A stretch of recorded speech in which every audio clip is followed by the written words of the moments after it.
pwede umuwi. Mang Mario, hindi ko kasing dahil sa virus kaya namatay si Magdoy at maaaring nahawaan ho kayo. Wala munang makakaalam kung ano nangyayari Galit na galit itong si Annalyn matapos ngang matuklasan na totoo ang kanyang mga hinala kung hindi sana pinagdudahan ang kanyang mga instinct.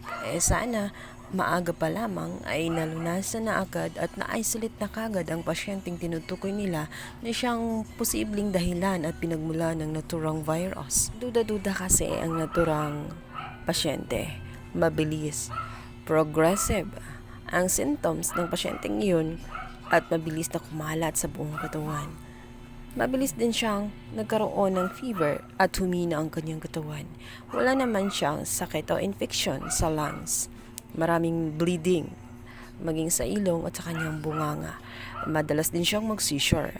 Kaya ang hinalangan nitong si Annalyn ay isa itong systematic na virus kung saan mabilis ngang kumalat at ang madadapuan nito ay mabilis manghina. Kasing tapang siya ng virus na kagaya ng Ebola. Kung kaya't ang sino mang mahina ang immune system ay madaling kapitan at madaling manghina ang katawan. Subalit ang director ng naturang hospital ay hindi siya pinaniwalaan. Sinabi nito na mahirap ang kanyang konklusyon at wala silang matibay na mga test na magpapatunay sa kanilang mga sinasabi. Mahirap umano ang haka-haka.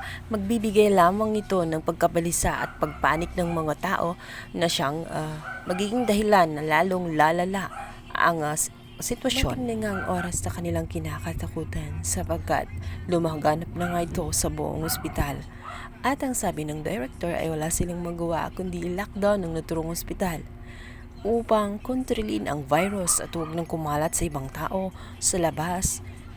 Kung kaya't minabuti na isara mo na ang naturang hospital at hindi mo na lalabas isa man sa kanila dahil posible na nga sila na suspected na may virus na at courier.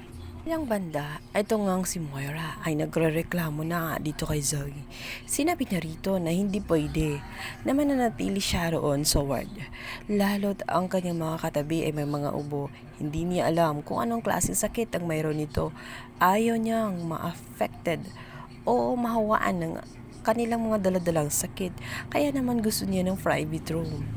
Kaya naman ito si Zoe ay agad na magtungo sa ibang hospital at titingnan kung pwede bang dalhin ang kanyang ina roon.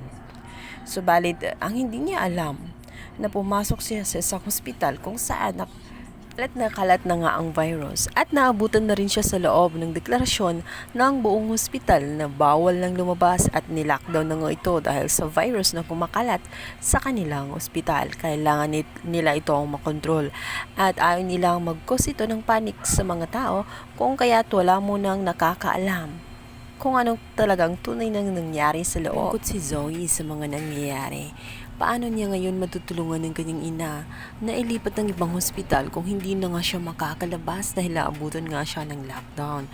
Anong naghihintay na kapahamakan sa kanya sa loob ng hospital?